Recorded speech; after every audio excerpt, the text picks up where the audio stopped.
I welcome everyone to this video. I'm Mr. Ish. Thank you for joining me. Looking here at the determination of cross-sectional slice areas from a sphere. What am I referring to here? If I'm looking here at a three-dimensional solid and it is a sphere, and if I were to make a slice anywhere and I would pluck out a slice, that slice would always be, if you make it parallel to your own face, a circle with a certain radius, and it would have a certain area. How can we determine this area of a slice cut out anywhere? Obviously in the center it's easy, because at the center you have a radius which is known. That is easy to determine. But anywhere else, how can we determine the slice, the cross-sectional slice and its area? That's the essence of this video, and let's do it. If you look here at the sphere in terms of x and y axis, it is, in a three-dimensional perspective, symmetric to the x and the y axis. If you can just do this aspect of a sphere, you can easily determine slices cut anywhere else, because this right here represents the essence of the entire sphere. What you see over here is symmetric to here. If you were to flip it around, what you see here is symmetric to here, then likewise it's symmetric to here. You're only focusing on a quarter and it represents everything else. That's the beauty of it. You can start by looking here at this. X squared plus y squared is equal to r squared, a unit circle, and you know it looks like this. If I were to represent here a specific point, how can I represent a point where a slice will be made? And I'm going to generate a slice here, and I want to determine this area. And then my reference axis here is y-axis, because I'm looking at a radius across the y-axis. How can I pluck out that slice and determine a radius at that point? What is my reference point? It could certainly be an angle with reference to your horizontal. Now how can we use this to our advantage? If I were to look over here at this representation, a right triangle generating, this is what I have. I'm looking at something which looks like this. A right triangle generates with a certain angle. I have a point here with a certain x and the y. You know, you can do right triangle trigonometry, x, y, and your radius, and easily calculate x and y. X here is equal to what? It will be equal to r cosine theta. Nothing here other than right triangle trigonometry. Y is equal to r sine theta. How am I getting these? Just focus here on one item. If I'm looking at this angle, cosine theta is equal to x over r. You solve for x, you push it here, and you get that. Likewise as y. So I've determined two parametric equations with regards to a third variable. That variable is theta. I have three variables, x, y, and theta. The r, the radius, is a constant. It's not a variable. So we're looking at parametric equations, and this is what we will use. Now how can we bring that to our advantage? Let's clean up this representation and let's show you something. I'm looking over here at a representation which looks partially like this. X squared plus y squared is equal to r squared. This right here is equal to r comma 0. This here is minus r comma 0. This here is going to be 0 comma r. I want to demonstrate a radius at this point, and let's say it's certain angle theta from here, and I'm plucking out a slice over here which has a certain radius. How would I determine that radius with regards to that angle? We have the items we need. You know, when you're looking at x squared plus y squared is equal to r squared, I'm looking at something with reference to the y-axis. Solve this for x. X here is equal to, I'm solving this for x. I have a square root of r squared minus y squared. This is what I have. Now, I'm erasing this only because I'm going to show you what I'll do with this equation, and I need a little bit of space to do that. Look what I've determined here. X is equal to square root of r squared minus y squared. This is from this, solving for x. Why am I solving for x? It'll become evident momentarily. Look here at a substitution for y. This right here is going to give us something which is very clear from the start, and you'll see it right over here. X is equal to this, but x is equal to r cosine theta. This entire procedure is going to give us x here is equal to r cosine theta, but I'll work it out through to show you. I'm looking here at the square root of r squared minus the y coming in, r sine theta whole square. Now if you solve this out, you're looking at r squared minus r squared sine squared theta in a root, and you have an isolation here, r squared into 1 minus sine squared theta.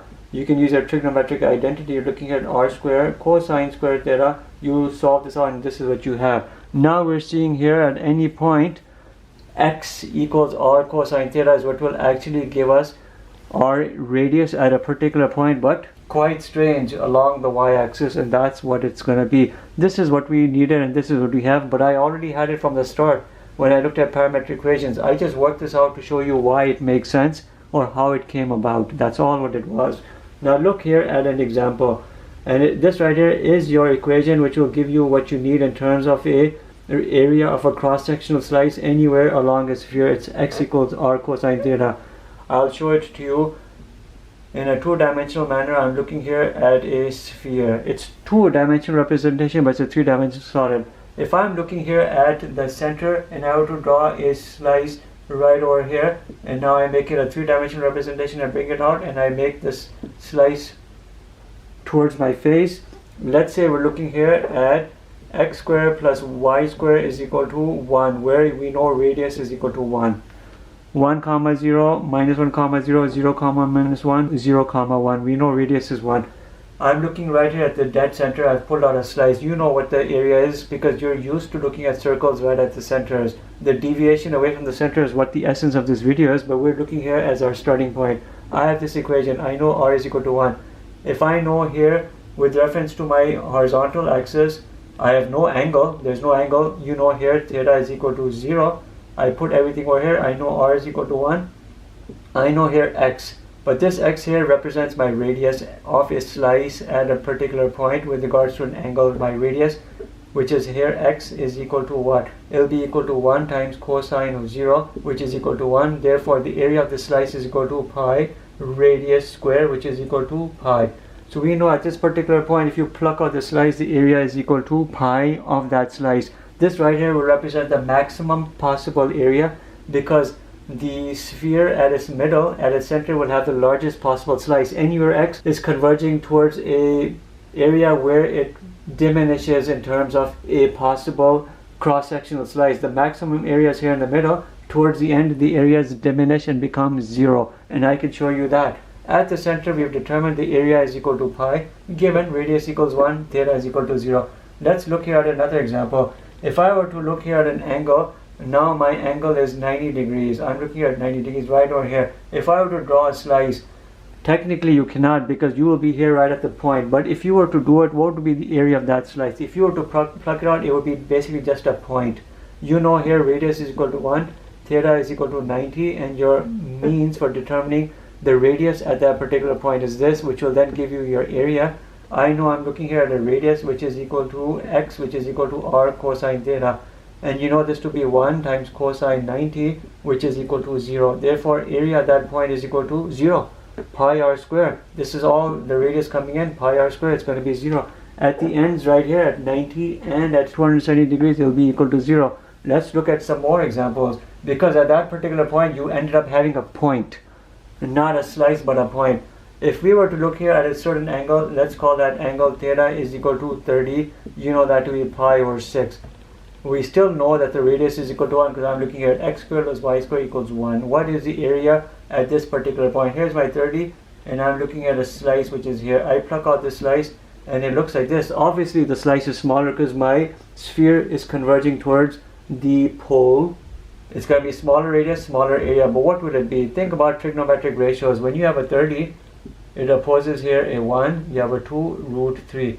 I have my formula right here. My radius is equal to x, which is equal to r cosine theta. I have 1 cosine of 30, which is what? Root 3 over 2. When I send this to the area formula, I'm looking at pi root 3 over 2 whole square, which is what? It'll be a 3 pi over 4. Remember I told you right here at the center of the sphere, your maximum area was equal to a pi. Given the parameters I've given you, a radius equal to 1 and the angle differing where you're looking at 30, my area of that cross-section slice plucked out is 3 pi over 4. Obviously, it's less than pi. Let's look at one more, and that should be it for this video. Remember, any angle you choose, you could flip it around. It could represent an angle down here in the negative axis, so it doesn't matter. If I'm looking here, let's say at 60, I'm looking at a 60. Now I'm looking at that, and I pluck out this slice. We're closer to the pole. Now the slice is even smaller. At theta is equal to 60. You know that to be pi over 3.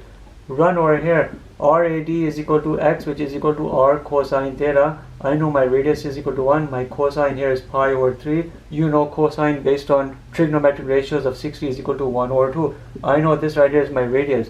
My area is going to be pi 1 over 2 square, which is equal to pi over 4, which will obviously be smaller than the previous example at 30, which will obviously be smaller here where theta was equal to 0, where you're looking here at the equator, your center, your equator of your sphere where the area is maximum.